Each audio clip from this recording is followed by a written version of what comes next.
চট্টগ্রাম খাগড়াছড়ি মহাসড়কের হাটহাজারী চৌধুরীহাটে সড়ক অবরোধ করে অবস্থান কর্মসূচি শুরু হয়েছে এখন থেকে অন্তত 15-20 মিনিট আগে।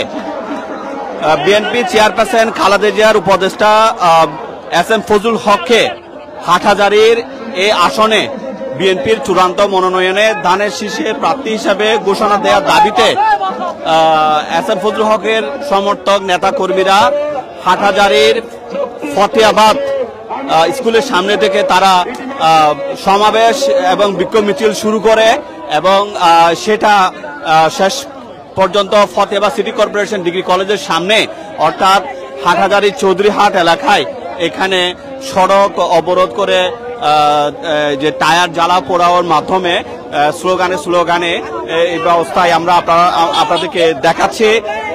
এখন কার্যত যান চলাচল বন্ধ রয়েছে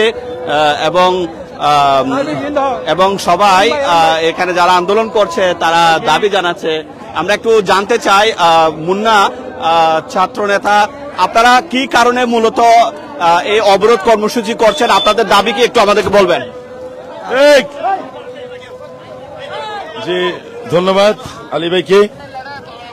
ইতিমধ্যে আপনারা জানেন যে গত 3 নভেম্বর দেশনায়ক তারেক রহমানের সিদ্ধান্তে একটি দলের একটি সম্ভাবনাময় একটি প্রার্থিতা তালিকা প্রকাশ করেছেন। তারই আলোকে বাংলাদেশের 300টি আসনের মধ্যে 237টি আসন দেশনায়ক তারেক রহমান চূড়ান্ত করেছেন। কিছু আসন এখন উনি খালি রেখেছেন। আপনারা জানেন হাটহাজারীতে তথা বায়েজিদ আংশিক, চট্টগ্রাম 5-এ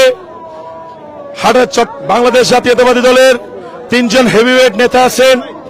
তার মধ্যে বিএনপি চেয়ারপারসনের উপদেষ্টা, বীর মুক্তিযোদ্ধা, চাকসুর সাবেক বিপি, বিজিএমই এর সাবেক সভাপতি, হাটহাজারী গণমানুষের নেতা জননেতা জনাব এস এম ফজলুল হক, তিনি দলের দুঃসময়ে সেই 1994 সাল থেকে শুরু করে আজ অবধি বাংলাদেশ জাতীয়তাবাদী দলের জন্য যিনি নিরলসভাবে কাজ করে যাচ্ছেন, যিনি বারে বারে মনোনয়ন চাওয়ার পরেও তিনাকে আশ্বস্ত করা হয়েছে, বলেছেন আপনি এবার থামুন, পরবর্তীতে আপনাকে বিবেচনা করা হবে।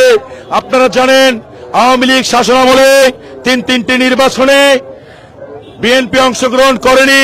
বিগত 18 সালের 7 জানুয়ারি নির্বাচনে বিএনপি অংশগ্রহণ করেনি।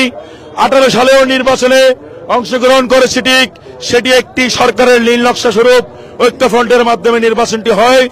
সেই সময়ও এস এম ফজলুল হককে বঞ্চিত করা হয়েছে। 7 জানুয়ারিতে আমরা অংশগ্রহণ করিনি। আজকে দীর্ঘ 17 বছর পর একটি বাংলাদেশের একটি অবাধ, সুষ্ঠু, নিরপেক্ষ নির্বাচন হওয়ার একটি সম্ভাবনা রয়েছে। সেই সম্ভাবনায় আমরা চেয়েছিলাম আমাদের প্রাণের নেতা, আমাদের প্রিয় নেতা, আমাদের অভিভাবক, আমাদের গার্ডিয়ান সবার দৃষ্টি আকর্ষণ করছে, বিক্ষিপ্তভাবে ঘোরাফেরা না করে সবাই রাস্তায়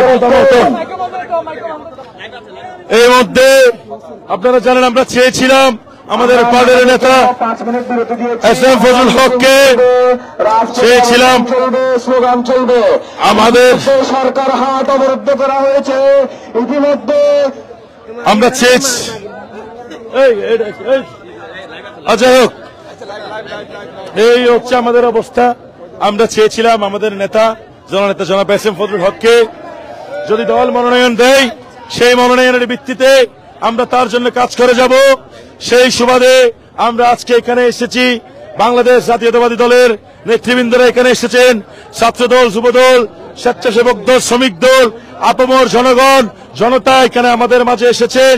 তাদের একটাই আমরা তোমায় বলি নাই, দুর্দিনের বচো ভাই, আমরা তোমায় বলি নাই, আমরা তোমায় বলি নাই, দুর্দিনের বচো ভাই, দুঃসময়ের বচো ভাই, আমরা তোমায় বলি নাই, হাটহাজারীর মাঠে বচো ভাইয়ের ঘাটে, বচো ভাইয়ের ঘাটে, হাটহাজারীর মাঠে বচো ভাই ভয় নাই, রাজপথ ছাড়ি নাই, রাজপথ ছাড়ি নাই, বচো ভাইয়ের ভয় নাই, দুর্দিনের বচো ভাই, আমরা তোমায় বলি নাই। এই মুহূর্তে আপনারা শুনতে পেরেছেন জনগণের কথা।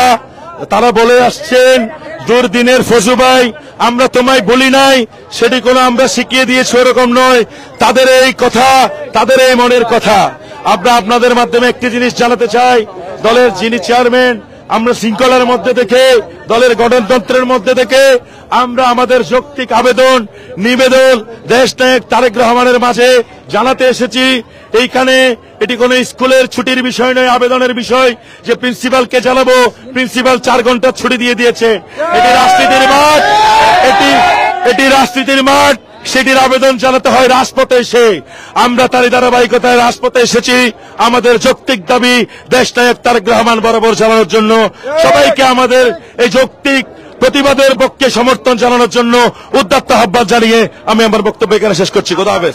প্রশ্ন, এখন তো যানবাহন চলাচল বন্ধ রয়েছে, আপনাদের আন্দোলন কতক্ষণ চলবে যদি বলতেন আমাদের? আমাদের লড়াইটা মানুষের জন্য। আপনি বৃহত্তর স্বার্থ চিন্তা করেন। আগামীর 5 বছর আমরা একটি আধুনিক হাটাজারি উপহার দিতে যাচ্ছি বাংলাদেশকে।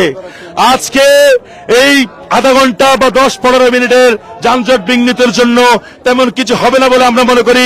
তার মধ্যে আমরা জরুরি সেবা যেগুলো আছে, ফায়ার সার্ভিস, অ্যাম্বুলেন্স, সেগুলো আমরা যাতায়াতের ব্যবস্থা করে দিচ্ছি। আমাদের ভলান্টিয়াররা আছেন, তারা করতেছেন। ইতিমধ্যে আগামী 5 বছরের ভালোর জন্য আমরা মনে করি সাধারণ জনগণ আমাদের পক্ষে সমর্থিত আছে, সমর্থনে আছে। ধন্যবাদ সবাইকে, ধন্যবাদ। প্রিয় দর্শক, আপনারা যেমনটা দেখতে পাচ্ছেন, হাটহাজারীর চৌধুরী হাট, যেটা ফতেহাবাদ সিটি কর্পোরেশন ডিগ্রি কলেজের সামনেই চট্টগ্রাম খাগড়াছড়ি মহাসড়কে এভাবে টায়ার জ্বালিয়ে অবস্থান কর্মসূচি পালন করছে বিএনপির চেয়ারপারসন বেগম খালেদা জিয়ার উপদেষ্টা এস.এম. ফজলুল হককে চট্টগ্রাম 5 হাটহাজারী ও বাইজিদ আংশিক আসনে চূড়ান্ত মনোনয়নে ধানের শীষ প্রতীকে মনোনয়ন দেওয়ার দাবিতে। এবং আপনাদেরকে জানিয়ে রাখি, আজকে শুক্রবার, জুমাবার, ঠিক বিকাল 4টার দিকে তারা এখানে সমাবেশ করে হাটহাজারী ফতেহাবাদ হাই স্কুলের সামনে, সেখানে একটা চত্বরে তারা সমাবেশ করে এরপরে সেখান থেকে তারা মিছিল নিয়ে হাটহাজারী চৌধুরী হাট এলাকায় আসে। কার্যত এখন যান চলাচল বন্ধ রয়েছে এবং তারা বলছে তারা জরুরি পরিষেবা, অ্যাম্বুলেন্স বা বিভিন্ন বাহনগুলো দিচ্ছে। আমরা আপনাদেরকে একটু যুক্ত করতে চাই সাবেক উপজেলা চেয়ারম্যান এবং উপজেলা বিএনপির মাহবুল আলম চৌধুরীকে। আমরা চাই না হাটহাজারীর কোন সন্ত্রাসীর জনপদে পরিণত হোক এবং কোন